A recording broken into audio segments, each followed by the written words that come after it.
Week of 6046. Woohoo! The topic of this final week among our advanced topics is cache-oblivious algorithms. This is a particularly fun area, one dear to my heart because I've done a lot of research in this area. This is an area co-founded by Professor Leiserson.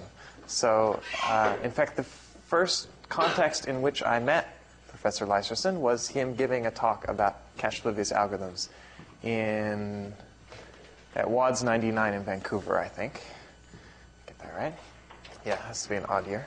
So I learned about cache-oblivious algorithms then, started working in the area, and it's been fun place to play. But this topic, in some sense, was also developed in the context of this class. I think there was one semester, probably also 98, 99, where all of the problem sets were about cache-oblivious algorithms. And they were, in particular, working out the research ideas at the same time. So it must have been a fun semester. We considered doing that this semester, but we kept it to the single week. We know a lot more about cache-oblivious algorithms by now, as you might expect. Right. I think that's all the setting.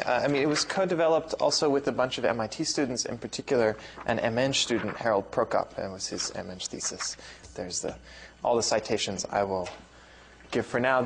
I haven't posted yet, but there are some lecture notes that are already on my webpage, but I'll link to them from the course website that give all the references for all the results I'll be talking about. They've all been done in the last 5 years or so, in particular starting in 99 when the first paper was published. But I won't give the specific citations in lecture.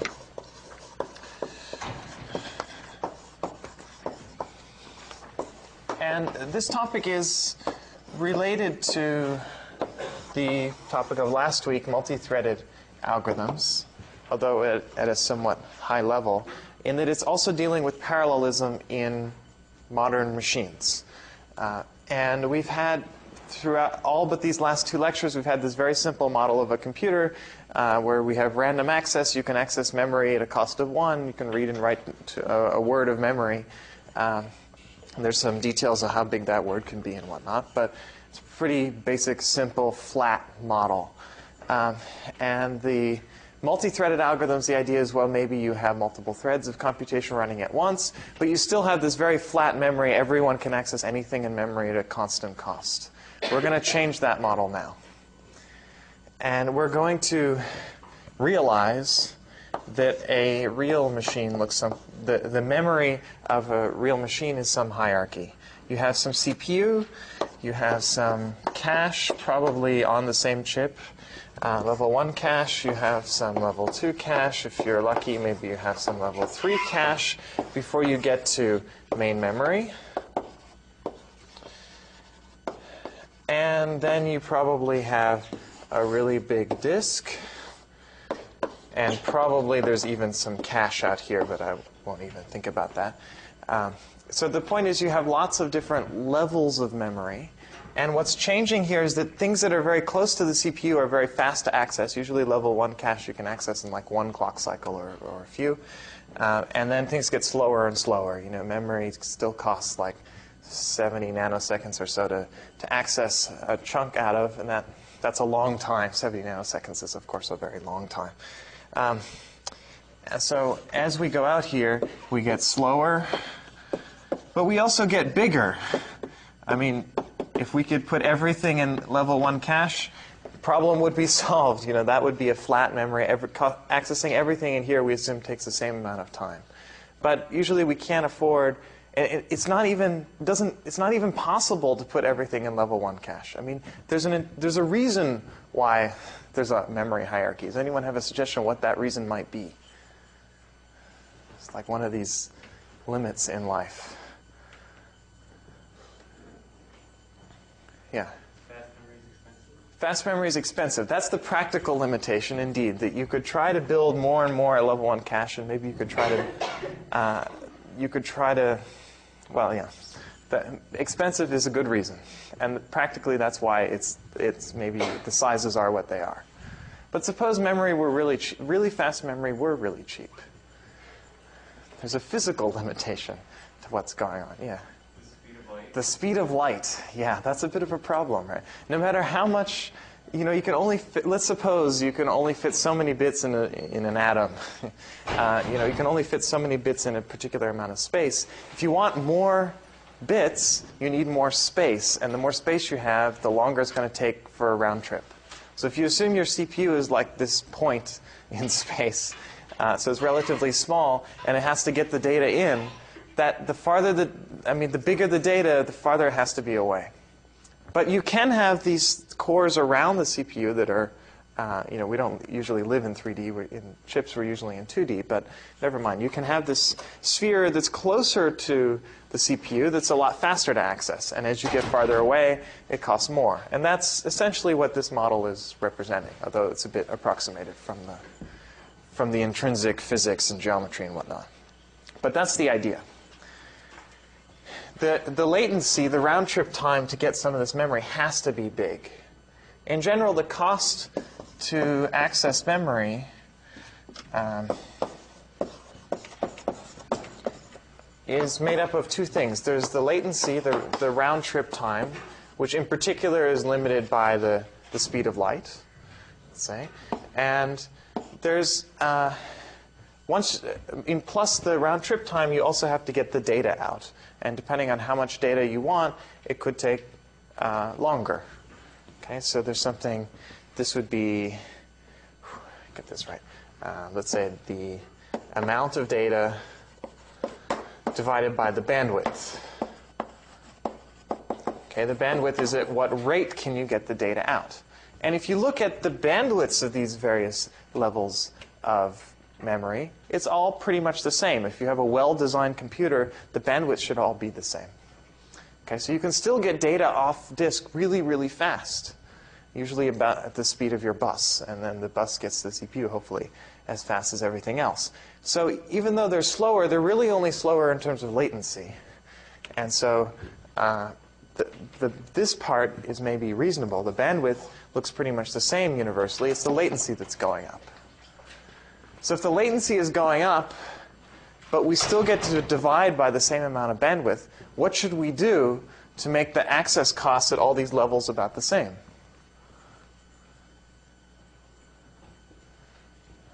If this is fixed, let's say this is increasing, but this is still staying big.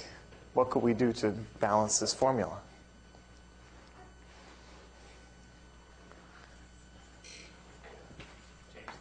Change the amount. As the latency goes up, if we increase the amount, then the amortized cost to access one element will go down.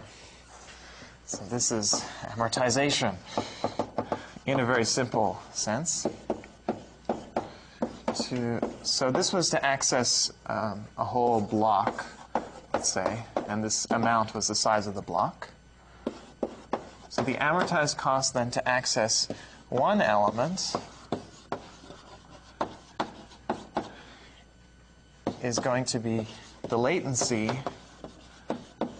divided by the size of the block, the amount, plus 1 over the bandwidth. Okay, this is what you should implicitly be thinking in your head. So I'm just dividing here by the amount, because the amount is how many elements you get in one access, let's suppose. Okay, so we get this formula for the amortized cost. The 1 over bandwidth is going to be good no matter what level we're on, I claim. There's no real fundamental limitation there, except it might be expensive. And the latency we get to amortize out by the amount. So whatever the latency is, as the latency gets bigger out here, we just get more and more stuff, and then we can make these two terms equal, let's say. That would be a good way to balance things. So in particular, disk has a really high latency. It takes, not only is there speed of light issues here, but there's actually the speed of the head moving on the tracks of the disk. That takes a long time. There's a physical motion. Everything else here doesn't usually have physical motion. It's just electric. So this is really, really slow in latency. So when you read something out of disk, you might as well read a lot of data from disk, like a megabyte or so. It's probably even old these days. Maybe you read multiple megabytes when you read anything from disk, if you want these to be matched. Okay, there's a bit of a problem with doing that. Any suggestions of what the problem would be? So you have this algorithm, and whenever it reads something off of disk, it reads an entire megabyte of stuff around the element it asked for.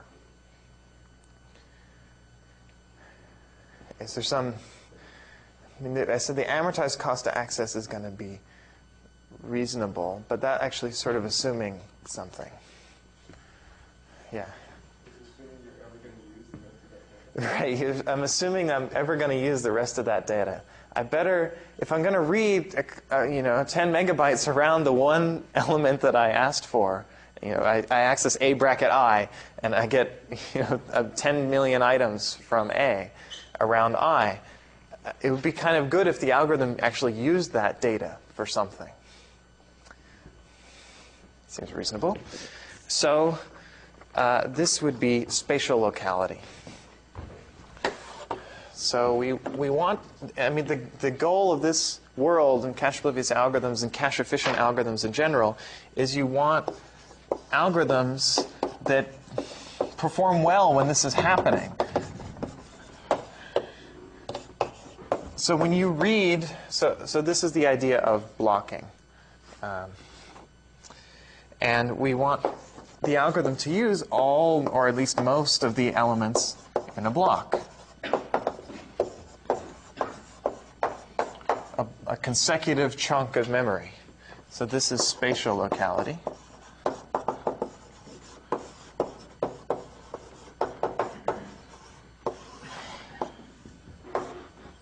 Ideally, it would use all of them right then. But that's, depending on your algorithm, that's a little bit tricky. There's another issue, though. So you read in your thing you read your 10 megabytes into main memory, let's say. And your memory, let's say, is at least, these days you should have a 4 gigabyte memory or something. So you can read in actually a lot of different blocks into main memory. What you'd like is that you can use those blocks for as long as possible. Maybe you don't even use them. If you have a linear time algorithm, you're probably only going to visit each element a constant number of times, so this is enough. But if your algorithm is more than linear time, you're going to be accessing elements more than once. So it would be a good idea not only to use all the elements in the block, but use them as many times as you can before you have to throw the block out. And that's temporal locality. So ideally, you even reuse blocks as much as possible. So we have all these caches. So I didn't write this word, just in case you don't know how to spell it. It's not the money. We should use those caches for something. The fact that they store more than one block. Each cache can store several blocks. How many? Well, we'll get to that in a second. Okay, so this is the general motivation, but at this point the model is still pretty damn ugly. If you wanted to design an algorithm that runs well on this kind of machine directly, it's possible but pretty difficult and essentially never done, let's say. Even though this is what real machines look like. At least in theory and pretty much in practice, the main thing to think about is 2 levels at a time.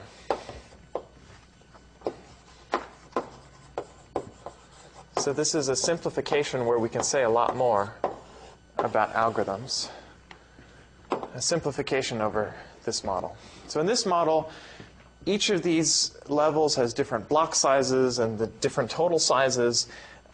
It's a mess to deal with and to design algorithms for. If you just think about 2 levels, it's relatively easy.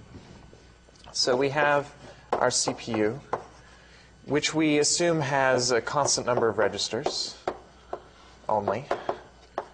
So, once it has a couple of data items, you can add them and whatnot. Then we have this really fast pipe, so I draw it thick, to some cache.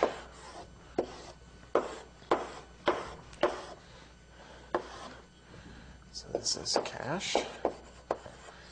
And we have a relatively narrow pipe to some really big other storage,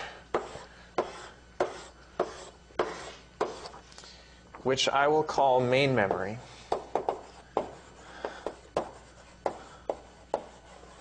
Right. So, I mean, that's the general picture. Now, this could represent any two of these levels. It could be, between L3 cache and main memory. That's maybe what the naming corresponds to best.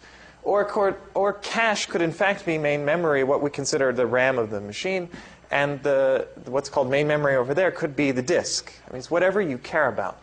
And usually, if you have a program, let's say, usually we assume everything fits in main memory.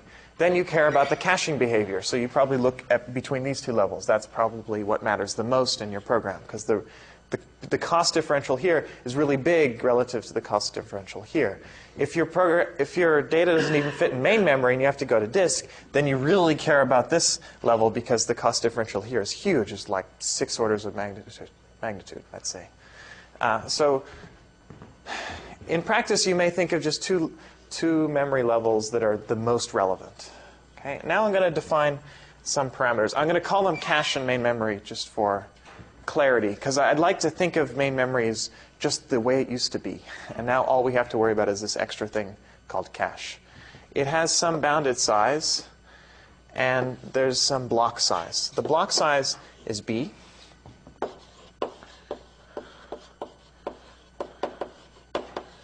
And the number of blocks is M over B.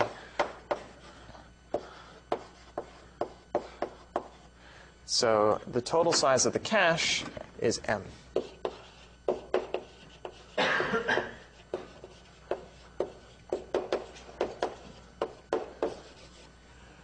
Okay, main memory is also blocked into blocks of size B. And we assume that it has essentially infinite size. We don't care about its size in this picture. It's whatever is big enough to hold the size of your algorithm or data structure or whatever. Okay, so that's the general model. And for strange historical reasons, which I don't want to get into, these things are called capital M and capital B. Even though M sounds a lot like memory, it's really for cache, and don't ask. Okay, this is to preserve history. Okay, now what do we do with this model? Seems nice, but now what do we measure about it? What I'm going to assume is that the cache is really fast. So CPU can access cache essentially instantaneously. I still have to pay for the computation that the CPU is doing, but I'm assuming cache is close enough I don't care. And then main memory is so big that it has to be far away, and therefore this pipe is a problem. I mean, what I should really draw is that pipe is still thick, but is really long. So the latency is high. The bandwidth is still high. Okay, and all transfers here happen in blocks. So when you don't have something, so the idea is CPU asks for A of I, asks for something in memory. If it's in the cache, it gets it. That's free. Otherwise, it has to grab the entire block containing that element from main memory, brings it into cache, maybe kicks somebody out if the cache was full, and then the CPU can use that data and keep going until it accesses something else that's not in cache, then it has to grab it from main memory. When you kick something out, you're actually writing back to memory. Okay, that's the model. So we suppose that accesses to cache are free. But we can still think about the running time of the algorithm. I'm not going to change the definition of running time. This would be the computation time, or the work if you want to use the multi-threaded lingo. Computation time. Okay, so we still have time, and T of n will still mean what it did before. This is just an extra level of refinement of understanding what's going on. Essentially measuring the parallelism that we can exploit out of the memory system, that when you access something, you actually get B items. So this is the old stuff. Now what I want to do is count memory transfers.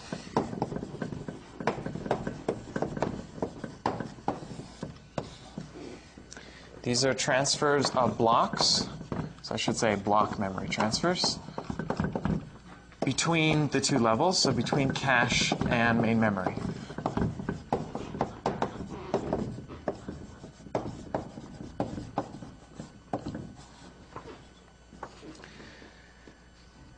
So memory transfers are either reads or writes.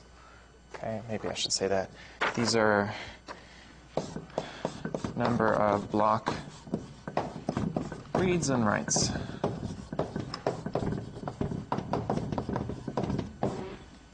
From and to main memory. Okay, so I'm going to introduce some notation. This is new notation, so see how it works out. MT of n, I want to represent the number of memory transfers instead of just normal time of the problem of size n. Really, this is a function that depends not only on n, but also on these parameters b and m in our model. So this is what it should be, mt sub b m of n. But that's obviously pretty messy, so I'm going to stick to mt of n. But this will always, because mainly I care about the growth in terms of n. Well, I care about the growth in terms of all things, but the only thing I can change is n. So in most of the time, I only think about, like when we're writing recurrences, only n is changing. I can't recurse on the block size. I can't recurse on the size of cache. Those are given to me. They're fixed. Okay, so we'll be changing n mainly. But b and m always matter here. They're not constants. They're parameters of the model. Okay. Easy enough. This is something called the disk access model, if you like DAM models, or the external memory model, or the cache-aware model. So maybe I should mention that. This is the cache-aware. In general, you have some algorithm that runs on this kind of model, machine model. That's a cache-aware algorithm. Okay, we're not too interested in cache-aware algorithms. We've seen one, B-trees. B-trees are a cache-aware data structure. You assumed that there was some block size B underlying. Maybe you didn't see exactly this model. In particular, it didn't really matter how big the cache was, because you just wanted to know when I read B items, I can use all of them as much as possible and figure out where I fit among those B items, and that gives me log base B of n memory transfers instead of log n, which would be if you just threw a random, your favorite balanced binary search tree. So log base B of n is definitely better than log base 2 of n. B trees are a cache-aware algorithm. Okay, what we would like to do today and next lecture is get cache-oblivious algorithms.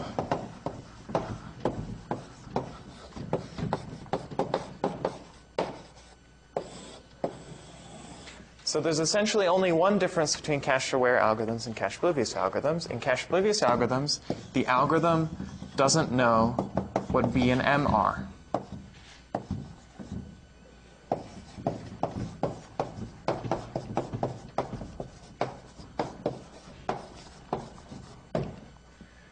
So this is a bit of a subtle point, but a very cool idea. You assume that this is the model of the machine, and you care about the number of memory transfers between this cache of size M with blocking B and main memory with blocking B. But you don't actually know what the model is. You don't know the parameters of the model. It looks like this, but you don't know the width, you don't know the height. Why not?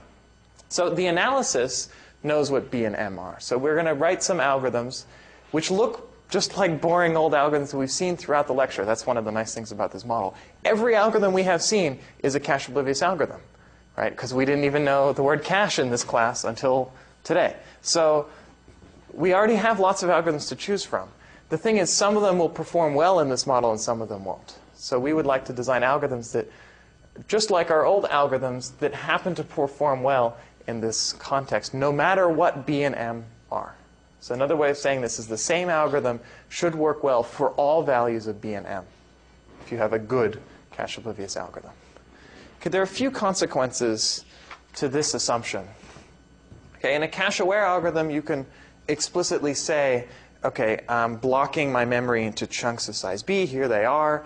I'm going to store these B elements here, these B elements here. Because you know B, you can do that. You can say, well, okay, now I want to read these B items into my cache and then write out these ones over here. You can explicitly maintain your cache. With cache-oblivious algorithms, you can't because you don't know what it is. So it's got to be all implicit. And this is pretty much how caches work anyway, except for disk. So it's a pretty reasonable model.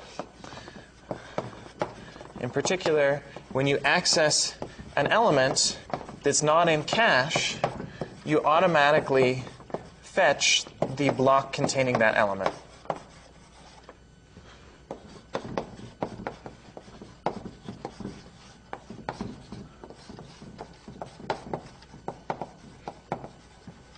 And you pay 1 memory transfer for that, if it wasn't already there. Another bit of a catch here is, what if your cache is full? Then you've got to kick some block out of your cache. And then, so we need some model of which block gets kicked out, because we can't control that. We have no knowledge of what the blocks are in our algorithm. So what we're going to assume in this model is the ideal thing. That when you fetch a new block, if your cache is full, you evict a block that will be used farthest in the future.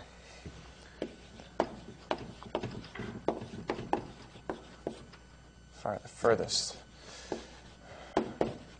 Farthest is distance, furthest is time. Furthest in the future. Okay, this would be the best possible thing to do. It's a little bit hard to do in practice because you don't know the future, generally, unless you're omniscient. So this is a bit of an idealized model.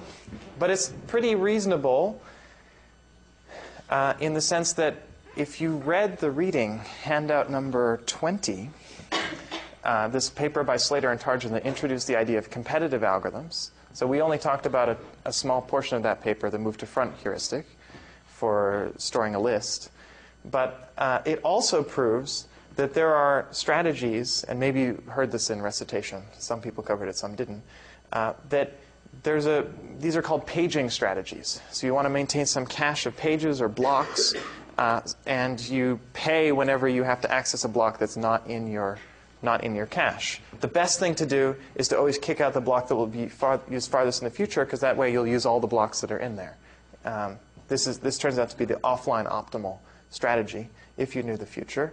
But there are algorithms that are essentially constant competitive against this strategy. I don't want to get into details because they're not exactly constant competitive, but they are sufficiently constant competitive for the purposes of this lecture that we can assume this, not have to worry about it.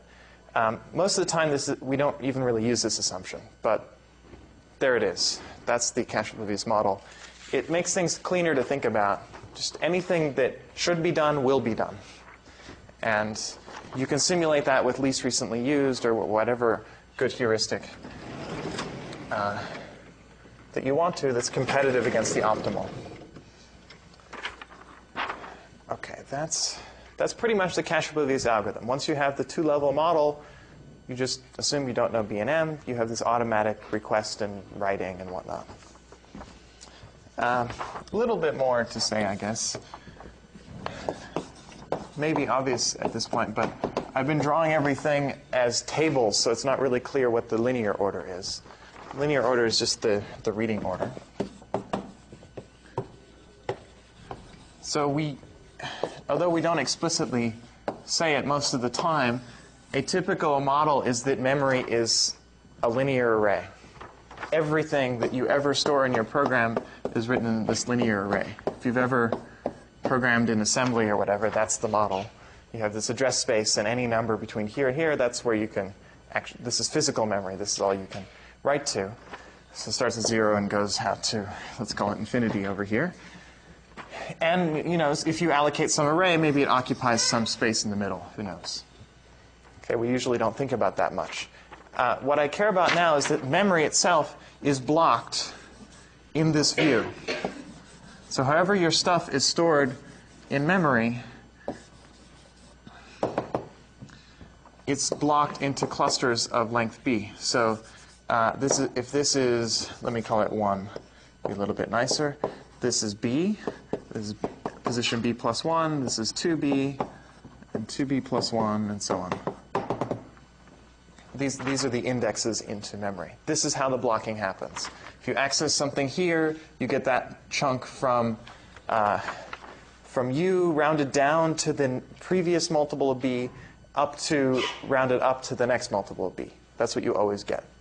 Okay, so if you think about some array that's maybe allocated here, okay, you have to keep in mind that that array may not be perfectly aligned with the blocks, but more or less it will be, so we don't care too much. But there's a bit of a subtlety there. Okay. That's pretty much the model. So every algorithm we've seen, except B-trees, is a cache-oblivious algorithm. And our question is now, we know how it runs, how everything runs in terms of running time. Now we want to measure the number of memory transfers, this MT of n. I want to mention one other fact or theorem. I'll put it in brackets because I don't want to state it precisely. But if you have an algorithm that is efficient on two levels, so in other words, what we're looking at, if we just think about the two-level world and your algorithm is cache oblivious, then it is efficient on any number of levels in your memory hierarchy.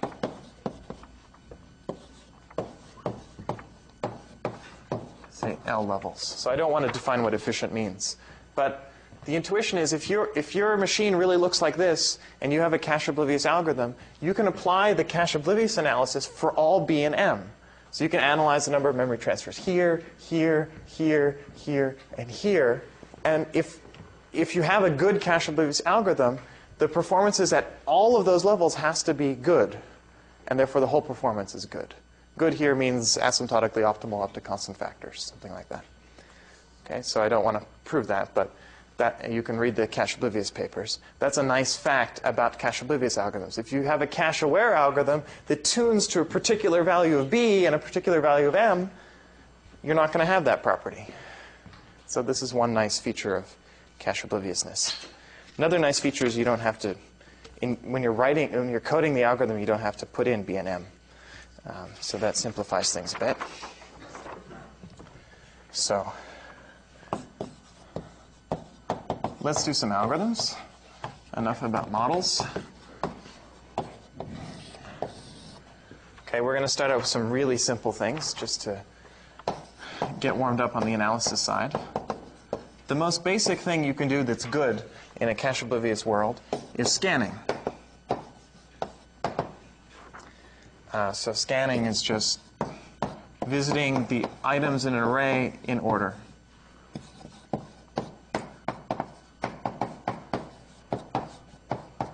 So visit A1 up to AN in order. For some notion of visit, this is presumably some constant time operation. For example, suppose you want to compute the aggregate of the array. You want to sum all the elements in the array. So you have one extra variable you're using, but you can store that in a register or whatever. So that's one simple example. Sum the array. Okay, so here's the picture. We have our memory divided. Each of these cells represents one item, one element, log n bits, one word, whatever. Our array is somewhere in here. Maybe it's there. And we go from here to here to here to here. Okay, and so on. So what does this cost? What is the number of memory transfers? We know this is a linear time algorithm. It takes order n time. What does it cost in terms of memory transfers?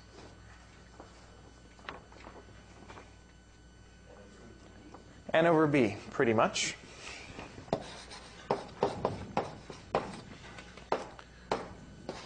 I'd like to say it's order N over B plus 2 or 1 in the big O. Yeah. There's a bit of worry. I mean, N could be smaller than B. We really want to think about all the cases, especially because usually you're not doing this on something of size N. You're doing it on something of size K, where we don't really know much about K. In general, it's N over B plus 1. Because we always need at least one memory transfer to look at something, unless N is 0. And in particular, it's plus 2 if you care about the constants. If I don't write the big O, then it would be plus 2 at most. Because you could essentially waste the first block, and then everything's fine for a while. And then if you're unlucky, you essentially waste the last block. There's just one element in that block, and you're not getting much out of it. Everything in the middle, though, every block in between the first and last block has to be full. And so you're using all of those elements. So out of the n elements, you only have n over b blocks, because a block has b elements. Okay? That's pretty trivial. Let me do something slightly more interesting.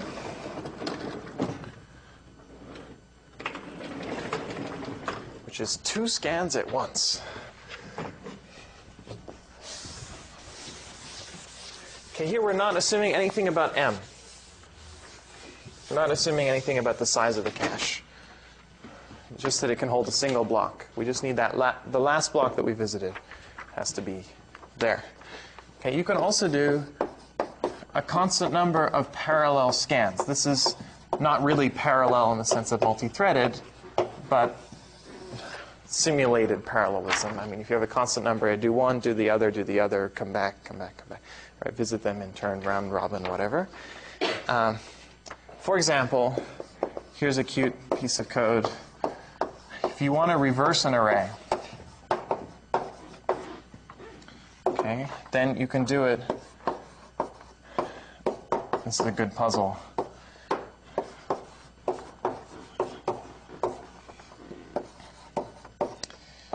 You can do it by essentially 2 scans where you repeatedly swap the first and last element. So it's swapping AI with a n minus I plus 1. And this, if we start at 1. So here's your array. Suppose this is actually my array. I swap these 2 guys, and I swap these 2 guys, and so on. That will reverse my array. And this should work hopefully in the middle as well if it's odd. Should not do anything. And this, you can view this as a scan, as 2 scans. There's one scan that's coming in this way. There's also a reverse scan. Ooh, it's more sophisticated. Coming back this way. Of course, reverse scan has the same analysis.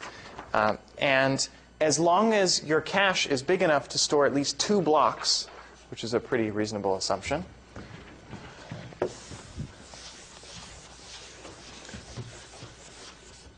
So, but let's write it. Assuming the number of blocks in the cache, which is m over b, is at least 2, in this algorithm, the number of memory transfers is still order n over b plus 1. Okay, the constant goes up maybe, but in this case it probably doesn't, but who cares? Okay, it's, as long as you're doing a constant number of scans and some constant number of arrays, happens to be one of them's reversed, whatever, it will take, we call this linear time. It's linear in the number of blocks in your input. Okay, great. So now you can reverse an array. Exciting. Let's try another simple algorithm. On another board.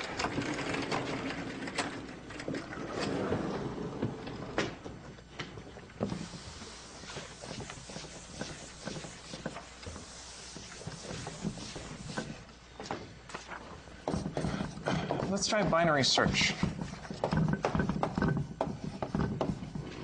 So just like last week, we're going back to our basics here. Scanning, we didn't even talk about in this class. Binary search is something we talked about a little bit. It was a simple divide and conquer algorithm. Hope you all remember it. And if we look at an array, and I'm not going to draw the cells here because I want to imagine a really big array. A binary search, let's suppose it always goes to left. It starts by visiting this element in the middle. Then it goes to the quarter mark. Then it goes to the 1/8 mark. Okay, this is one hypothetical execution of a binary search. Okay, and eventually it finds the element it's looking for, finds where it fits at least. So x is over here. So we know that takes log n time. How many memory transfers does it take? Now I've blocked this array into chunks of size b, blocks of size b.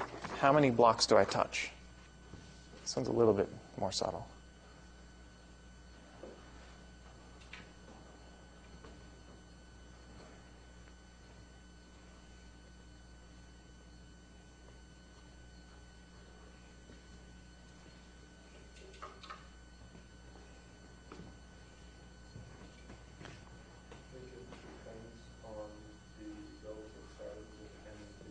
Depends on the relative sizes of n and b, yeah. Is it log base b of n? Log base b of n would be a good guess. We would like it to be, let's say hope, is that it's log base b of n. Because we know that B trees can search in what's essentially a sorted list of n items in log base b of n time. That turns out to be optimal in the cache oblivious model, or in the two-level model. You've got to pay log base b of n. I won't prove that here to search. It's the same reason you need log n comparisons to do a binary search in the normal model. Alas, it is possible to get log base b of n even without knowing b. But binary search does not do it.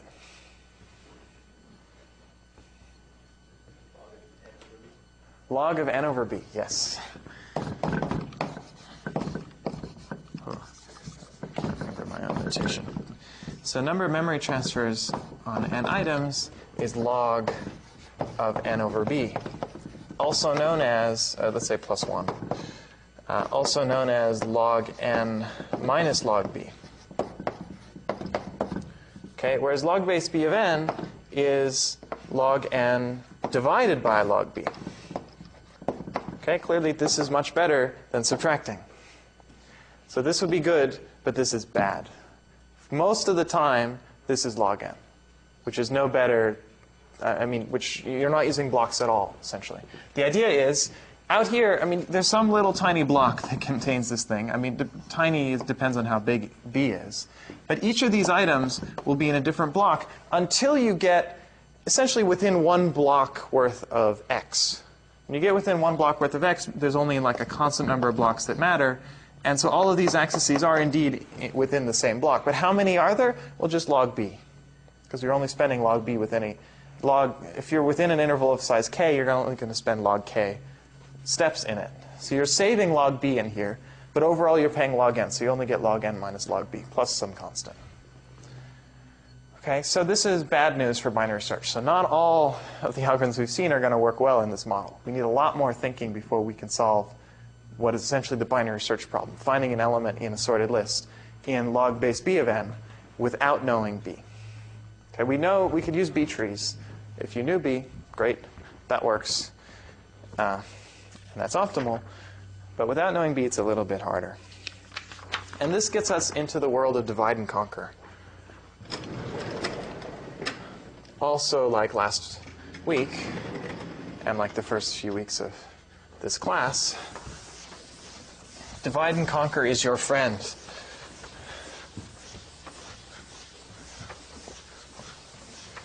And it turns out divide and conquer is not the only tool, but it's a really useful tool in designing cache oblivious algorithms. And let me say why.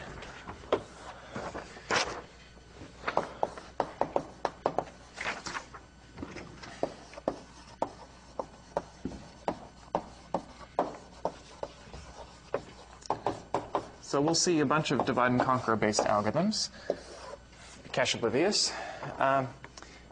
And the intuition is that we can take our, all the favorite algorithms we have. Obviously, it doesn't always work.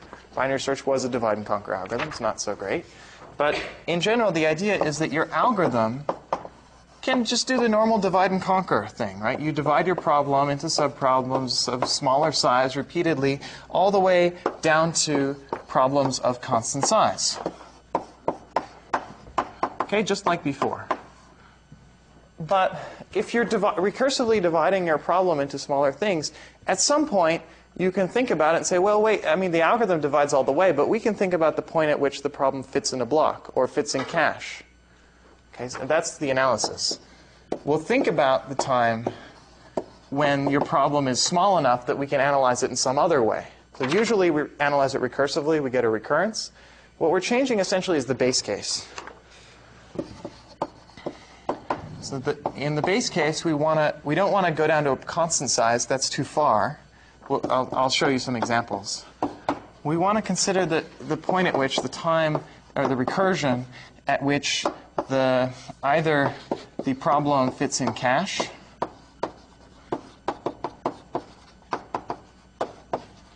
so it has size less than or equal to m, or it fits in order 1 blocks. That's another natural time to do it. Order 1 blocks would be even better than fitting in cache. So this means it's size order B. Okay, this will change the base case of the recursion and it will of the recurrence, and it will turn out to give us good answers instead of bad ones. So let's do a simple example. Our good friend, order statistics, in particular for finding medians.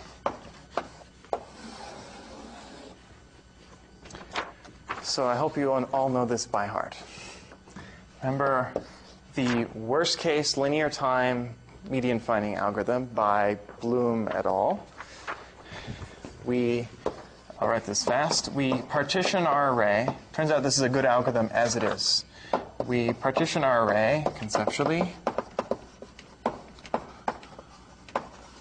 into n over 5 tuples, into little groups of 5. This may not have been exactly how I wrote it last time. I didn't check, but it's the same algorithm. You compute the median of each 5 tuple. Then you recursively compute the median of the medians, of these medians.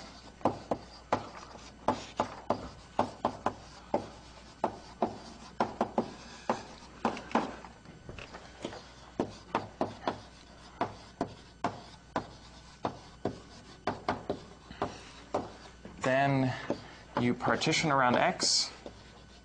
So that gave us some element that was roughly in the middle, was within the middle half, I think. Partition around x. And then we showed that you could always recurse in just one of the sides.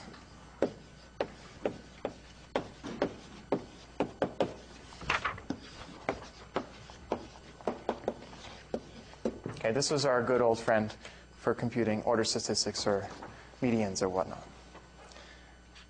Okay, so how much time does this, well, we know how much time this takes, it should be linear time, but how many memory transfers does this take? Well, conceptually partitioning that I can do in 0. Maybe I have to compute n over 5, no big deal here, we're not thinking about computation. I have to find the median of each tuple.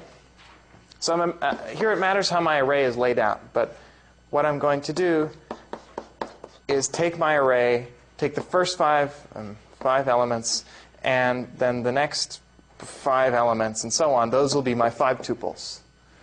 So I can implement this just by scanning and then computing the median of those 5 elements, which I store in the 5 registers in my CPU.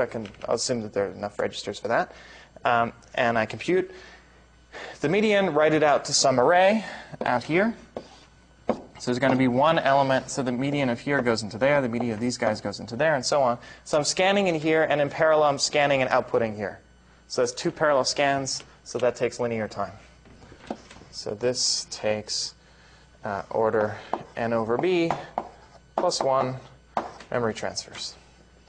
Okay, then we have recursively compute the median of the medians. This step took, used to be t of n over 5, now it's mt of n over 5. Okay, with the same values of b and m. Then we partition around x. Partitioning is also like 3 parallel scans, if you work it out. So this is also going to take linear memory transfers, n over b plus 1. And then we recurse in one of the sides, and this is the fun part of the analysis, which I won't repeat here, but we get mt of like 3/4 n.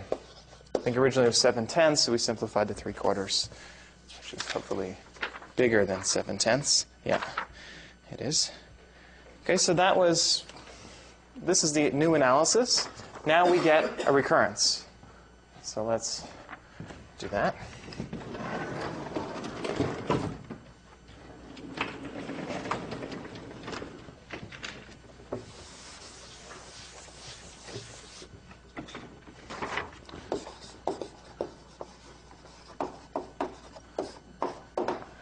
So the analysis is we get this mt of n is mt of n over 5 plus mt 3/4 n plus, so this is just as before. Before we had linear work here, now we have what we call linear number of memory transfers, linear number of blocks. Okay, I'll sort of ignore this +1. It's not too critical. So this is our recurrence. Now it depends what our base case is. And usually we would use a base case of constant size. So let's see what happens if we use a base case of constant size, just so it's clear why this base case is so important.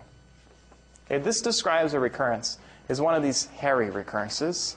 And I don't want to use substitution. I just want the intuition why this is going to solve to something rather big. Okay? And for me, the best intuition always comes from recursion trees. If you don't know the solution to recurrence and you need a good guess, use recursion trees. And today, I will only give you good guesses. I don't want to prove anything with substitution, because I want to get to the bigger ideas. So this is even messy from a recursion tree point of view, because you have these unbalanced sizes. Right? You start at the root with something of size n over b, then you split it into something size 1/5 n over b, and something of size 3/4 n over b, which is annoying because now this subtree will be a lot bigger than this one. Right? This one will terminate faster. So it's pretty unbalanced. But we can, and summing per level doesn't really tell you a lot at this point. But let's just look at the bottom level. Look at all the leaves in this recursion tree. So that's the base cases. How many base cases are there? This is an interesting question. We've never thought about it in the context of this recurrence. It gives a somewhat surprising answer. It was surprising to me the first time I worked it out. So how many leaves does this recursion tree have? Well, we can write a recurrence, right? Number of leaves in a problem of size n is going to be the number of leaves in this problem plus the number of leaves in this problem, plus 0. So that's another recurrence. Call this L of n.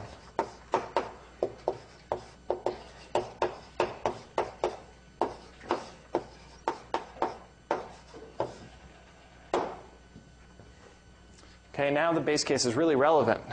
It determines the solution to this recurrence. And let's again assume that in a problem of size 1, we have 1 leaf. That's our only base case.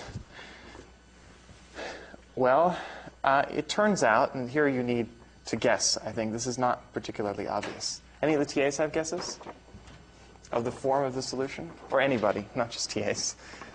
But this is open to everyone. If Charles were here, I would ask him. I had to think for a while. It's not linear, right? Because you're somehow decreasing quite a bit. So it's smaller than linear, but it's more than a constant. Okay, that's about.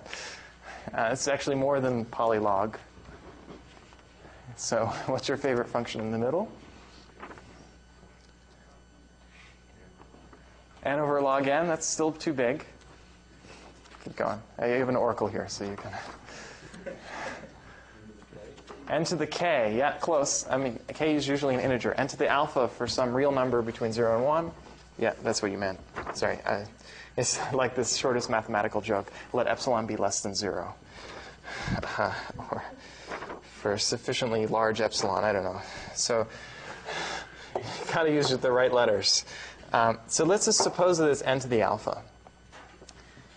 Then we would get this, we would get n over 5 to the alpha, and we'd get 3/4 n to the alpha. When you have a nice recurrence like this, you can just try plugging in a guess and see whether it works. Okay, and of course, this will work only depending on alpha. So we should get an equation on alpha here. So that everything has an n to the alpha, in fact, all of these terms. So I can divide through by n to the alpha. So that's assuming that it's not 0 or something. That seems reasonable. So we have 1 equals 1/5 to the alpha plus 3/4 to the alpha. This is something you won't get on a final because I don't know any good way to solve this except with like Maple or Mathematica, or if you're smart, I'm sure you could compute it in a nicer way. But alpha is about 0.8, turns out. So the number of leaves is this sort of in between constant and linear. It's not really usually polynomial means you have an integer power.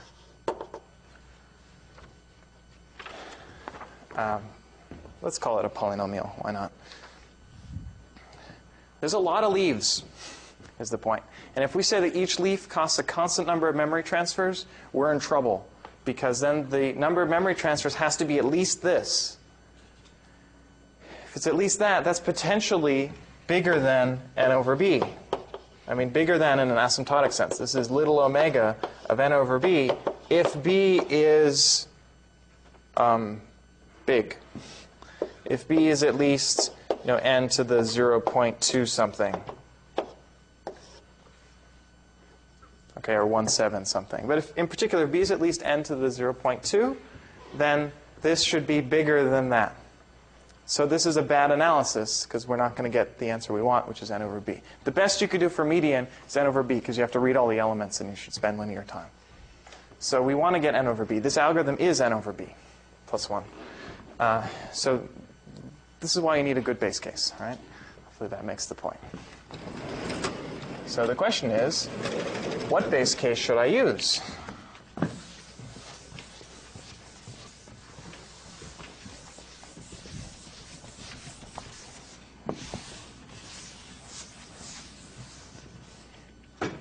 So we have this recurrence.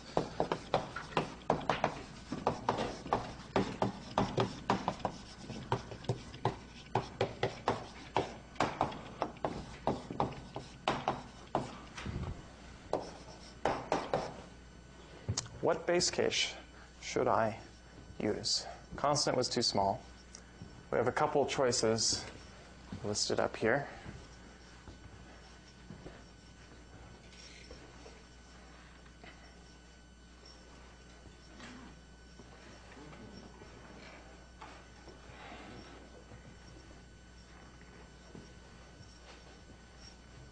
Any suggestions? B. Okay, empty of B is the hard part.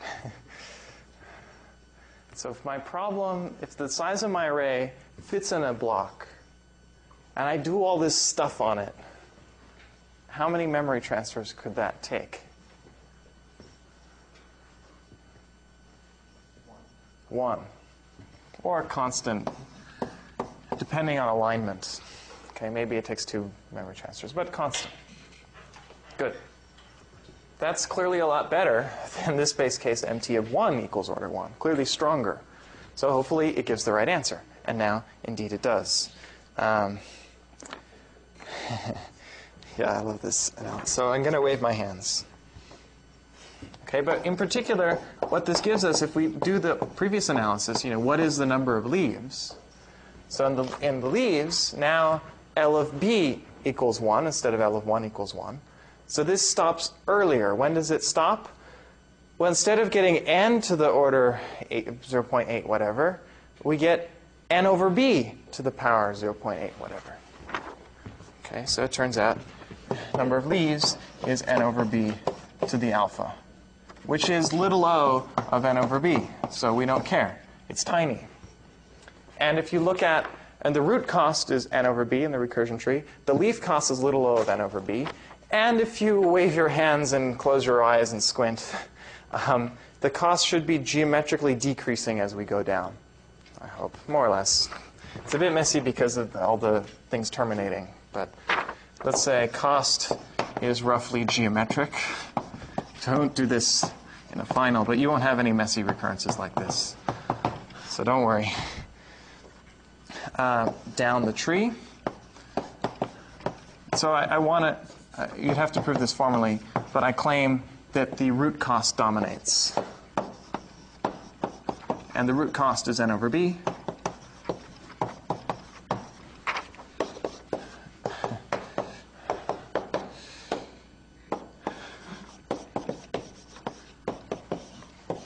So we get n over b. Okay, so this is a nice linear time algorithm for order statistics, for cache oblivious. Great. This may turn you off a little bit, but this is even though this is like the simplest algorithm, it's also probably the most complicated analysis that we will do. In the future, our algorithms will be more complicated and the analyses will be relatively simple. And usually it's that way with cache oblivious algorithms. So I'm giving you this sort of as the intuition why this should be enough. Then you have to prove it. Okay? Let's go to another problem where divide and conquer is useful. Our good friend, matrix multiplication. I don't know how many times we've seen this in this class, but in particular we saw it last week with a recursive matrix multiply multi-threaded algorithm. So I won't give you the algorithm yet again, but we're going to analyze it in a very different way. So we have C, and we have A, and actually, up to you. So I could cover standard matrix multiplication, which is when you do it row by row and column by column. And we could see why that's bad. And then we could do the recursive one and see why that's good. Or we could skip the standard algorithm. So how many people would like to see why the standard algorithm is bad? Because it's not totally obvious. 1, 2, 3, 4, half. Wow, that's a lot of votes. And how many people would want to skip to the chase? No one. Oh, one. Okay. And everyone else is asleep. So it's pretty good, 50% awake, not bad. Okay, then, standard matrix multiplication. I'll do this fast, because it is, the basic idea, you all know the algorithm, right? To compute this value of C, in A, you take this row, and in B, you take this column. Sorry, I did that a little bit sloppily. But it's supposed to be aligned. Right? So I take all of this stuff, I multiply it with all of this stuff, add them up, the dot product. That gives me this element. And let's say I do them, in this order, row by row. So for every item in C, I loop over this row and this column of B, multiply them together. That is a access pattern in memory. So exactly how much that costs depends how these matrices are laid out in memory. Okay, this is a subtlety that we haven't had to worry about before because everything was uniform. I'm going to assume for the, give the standard algorithm the best chances of being good. I'm going to store C in row order, row major order, A in row major order, and B in column major order. So everything is nice and you're scanning. So then this inner product is a scan. Cool. Sounds great, doesn't it? It's bad, though. Assume A is row major, and B is column major. And C, you could assume, is really either way. But if I'm doing it row by row, I'll assume it's row major. So this is what I call the layout, the memory layout of these matrices. Okay, it's good for this algorithm, but the algorithm is not good. So it won't be that great.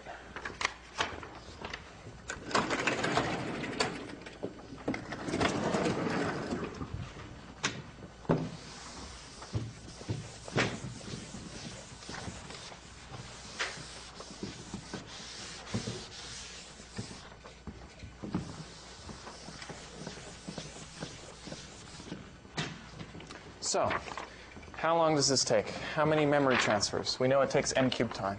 I'm not going to try and beat n cubed here. Just going to try to get standard matrix multiplication going faster. So,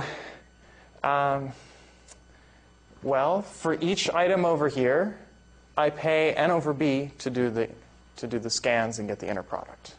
So n over b per item. So that's n over b. I'll ignore the +1 here. To compute each Cij, so that would suggest, as an upper bound at least, it's n cubed over b. Okay, and indeed that is the right bound. It's a theta. This is memory transfers, not time, obviously. That is indeed the case because if you look at consecutive, I do this Cij, then this one, this one, this one, this one. Keep incrementing j and keeping I fixed. Right? So the row that I use stays fixed for a long time. I get to reuse that if it happens, say that fits in a block, maybe. I get to reuse that row several times, if that happens to fit in cache. But the column is changing every single time. Okay, so each time I move here and compute the next Cij, even if a column could fit in cache, I can't fit all of the columns in cache. And the columns that I'm visiting move, they just scan across. I'm scanning this whole matrix every time. Now, unless your entire matrix fits in cache, in which case you could do anything, I don't care, it'll take constant time. Or it'll take m over b time, enough to read it into the cache, do your stuff, and write it back out. Except in that boring case, you're going to have to pay n squared over b for every row here, because you have to scan the whole collection of columns. You have to read this entire matrix for every row over here. So you really do need n cubed over b for the whole thing. So it's usually a theta. So you might say, well, that's great. It's the size of my problem, the usual running time, divided by b. And that was the case when we were thinking about linear time, n versus n over b. It's hard to beat n over b when your problem is of size n. But now we have a cubed.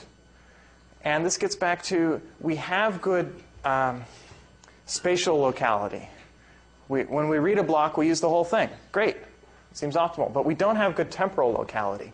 It could be that maybe if we stored the right things, we kept them around, we could use them several times. Because we're using each element like a cube number of times. That's not the right way of saying it. But we're reusing the matrices a lot. We're using those items. If we're doing n-cubed work on n squared things, we're reusing a lot. So we want to do better than this. And that's the recursive algorithm, which we've seen. So we know the algorithm pretty much. I just have to tell you what the layout is. So we're going to take C, partition of C11, C12, and so on. And so I have an n by n matrix, and I'm partitioning into n over 2 by n over 2 submatrices, all three of them.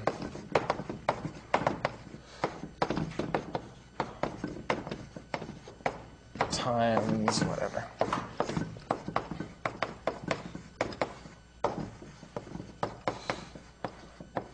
And I could write this out yet again, but I won't. Okay? We can recursively compute this thing with 8 matrix multiplies and a bunch of matrix additions. I don't care how many, but a constant number. We've seen that at least twice now, so I won't show it again. Now, how do I lay out the matrices? Any suggestions how I lay out the matrices? I could lay them out in row major order or column major order, but that might be less natural now. You're not doing anything by rows or by columns.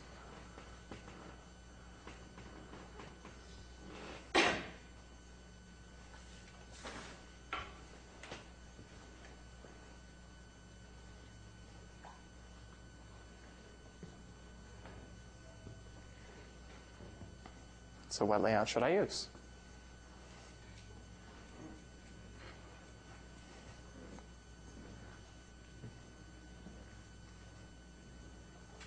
Yeah.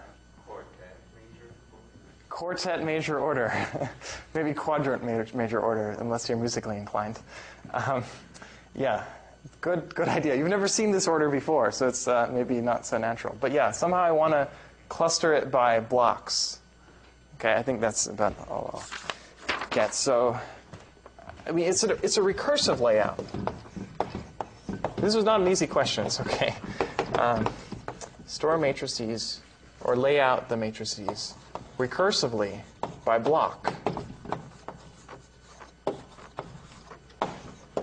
Okay, I'm cheating a little bit. I'm redefining the problem to say, assume that your matrices are laid out in this way. But it doesn't really matter. We can cheat, can't we? In fact, it doesn't matter. You can turn a matrix into this layout without too much work, linear work. Almost linear work. Log factors, maybe. Okay, so if I want to store my matrix A as a linear thing, I'm going to recursively define that layout to be recursively store the upper left corner, then store, let's say, the upper right corner. It doesn't matter which order I do these. I should have drawn this wider. Then store the lower left corner, and then store the lower right corner recursively. So how do you store this? Well, you divide it in 4 and lay out the top left and so on. Okay, this is a recursive definition of how the element should be stored in a linear array. It's a weird one, but this is a very powerful idea in cache oblivious algorithms. We'll use this multiple times. Okay, so now all we have to do is analyze the number of memory transfers. Seems, how hard could it be, right? So we're going to store all the matrices in this order, and we want to compute the number of memory transfers on an n by n matrix. I see I lapsed and I switched to lowercase n. I should, throughout this week, be using uppercase n, because for historical reasons, any external memory kinds of algorithms, two-level algorithms, always talk about capital N. And don't ask why. You should see what they defined little n to be. Okay. So, any suggestions on what the recurrence should be now? All this fancy setup, but the recurrence is actually pretty easy. So definitely it involves multiplying matrices that are n over 2 by n over 2. So what goes here?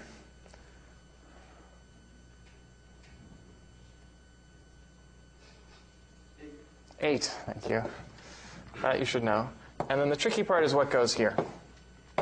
Okay, what goes here is, well, okay, now the fact that I can even write this, ignore this is the matrix additions. Ignore those for now. Suppose there weren't any. I just have to recursively multiply. The fact that this actually is 8 times memory transfers of n over 2 relies on this layout.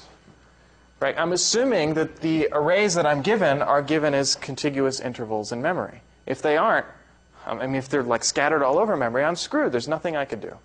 So, but by assuming that I have this recursive layout, I know that the recursive multiplies will always deal with 3 consecutive chunks of memory. One for A, one for B, one for C.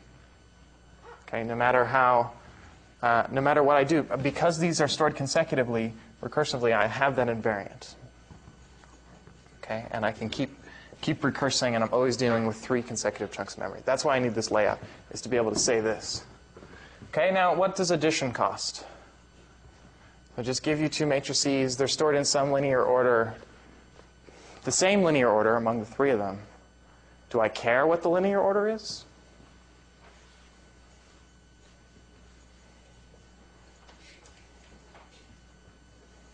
How should I add 2 matrices? Get the output.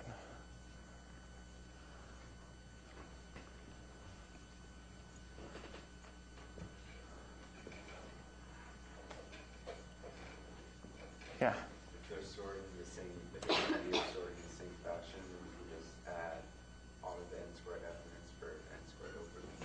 Right. If each of the 3 arrays I'm dealing with is stored in the same order, I can just scan in parallel through all 3 of them and just add corresponding elements and output it to the third. So I don't care what the order as long as it's consistent, and I get n squared over b. I'll ignore a plus 1 here. That's just looking at the entire matrix. So there we go. Another recurrence. We've seen this with n squared, and we just got n cubed. But turns out now we get something cooler if we use the right base case. So now we get to the base case, the tricky part. So any suggestions what base case I should use?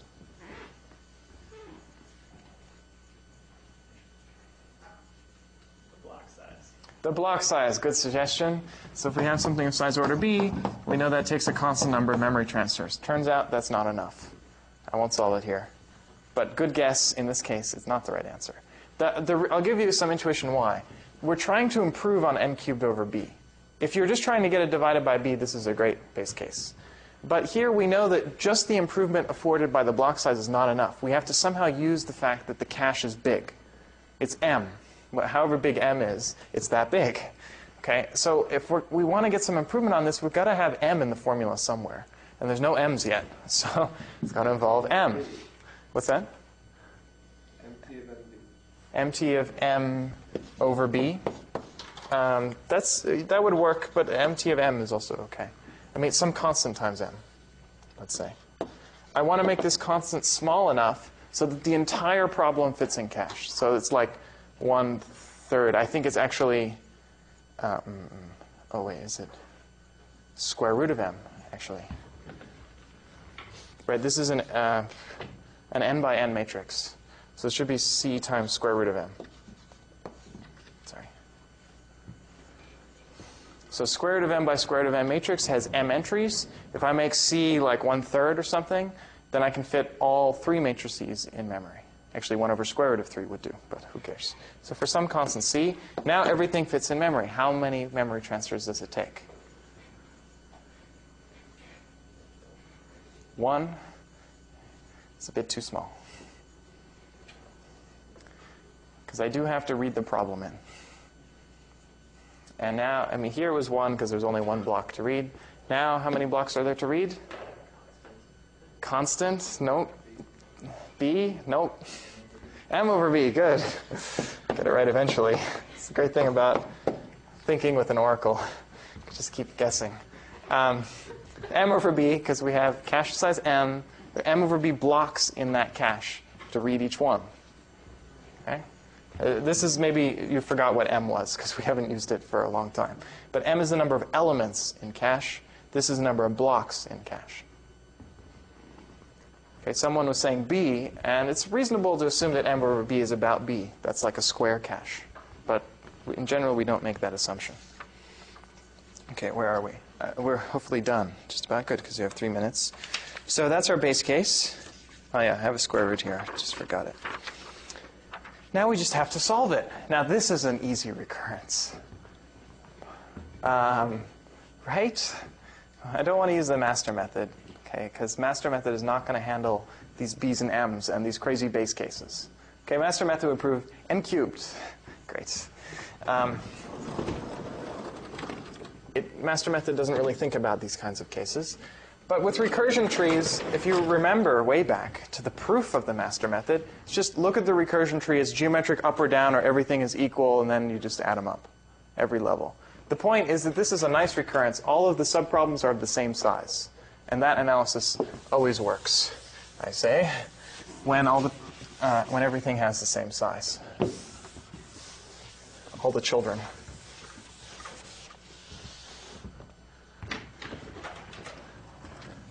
So here's the recursion tree.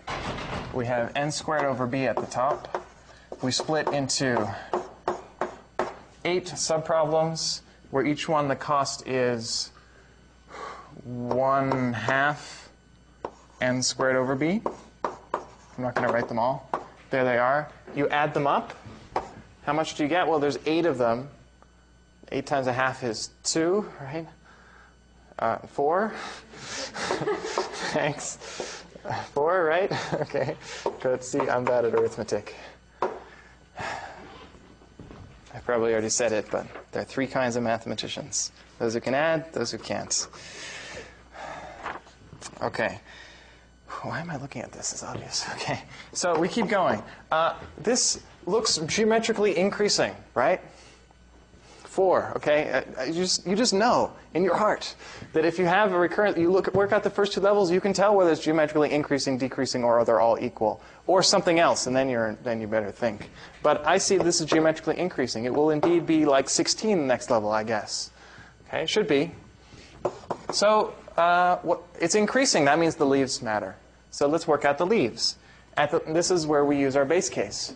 So we have a problem of size square root of m. And so we plug that in. Yeah, your question. Why is it half n squared over b if you plug in n over 2 for n? Oh, indeed. I knew there was something. I knew it was supposed to be a 2 out here. Thanks. This is why you're here. It's actually n over 2 squared over b. Thanks. I'm substituting n over 2 into this. Okay, so this is actually n squared over 4b. So I get 2, because they're 8 times 1 over 4. Whew. Okay, I wasn't that far off then. It's still geometrically increasing. still the case, okay? But now it actually doesn't matter. Whatever the constant is, as long as it's bigger than 1, great. Now we look at the leaves. The leaves are root m by root m. I substitute root m into this, I get m over b. With some constants, who cares? So each leaf is m over b. Okay, lots of them. How many are there? This is the only... If you deal with recursion trees, counting the number of leaves is always the annoying part. Oh boy, well, we start with an n by n matrix. We stop when we get down to root n by root n matrix. So that sounds like something. Oh boy, I'm cheating here. Really? That many? Sounds plausible. Okay, the claim is, and I'll cheat. So I'm going to use the oracle here, and we'll figure out why this is the case. N over root m cubed leaves. Okay, why? I think here it's hard to see in the tree, but it's easy to see in the matrix. Let's enter the matrix. We have our big matrix. We divide it in half. We recursively divide in half. We recursively divide in half. You get the idea, okay? Now, at some point, these sectors, let's say one of these sectors, each of these sectors fits in cache, and 3 of them fit in cache. So that's when we stop the recursion. In the analysis, the algorithm goes all the way. But in the analysis, let's say we stop at m. Okay? Now, how many leaf subproblems are there? Oh man, this is still not obvious. Okay, the number of leaf chunks here is like, the number of these things is something like n over root m. Right, the number of chunks. But it's a little less clear because I have so many of these. But, all right, so let's just suppose now I think of normal, boring matrix multiplication on chunks of this size. That's essentially what the leaves should tell me. I start with this big problem. I recurse down to all these little tiny, multiply this by that. Okay, this chunk, this root m by root m chunk. Okay, how many operations, how many multiplies do I do on those things? N cubed. But now the n, the size of my matrix in terms of these little submatrices, is n over root m. So the cost, so it should be n over root m cubed subproblems of this size. If you work it out, normally we go down to things of constant size, and we get exactly n cubed of them. Now we're stopping at this short point and saying, well, it's whatever, however many there are, cubed. Okay, there's a bit of hand waving. You could work it out with the recurrence on the number of leaves, but there it is. So the total here is n over, let's work it out, n cubed over m to the 3/2, that's this number of leaves, times the cost of each leaf, which is m over b. So some of the m's cancel, and we get n cubed over b root m, which is a root m factor better than n cubed over b, which is actually quite a lot, square root of the cache size.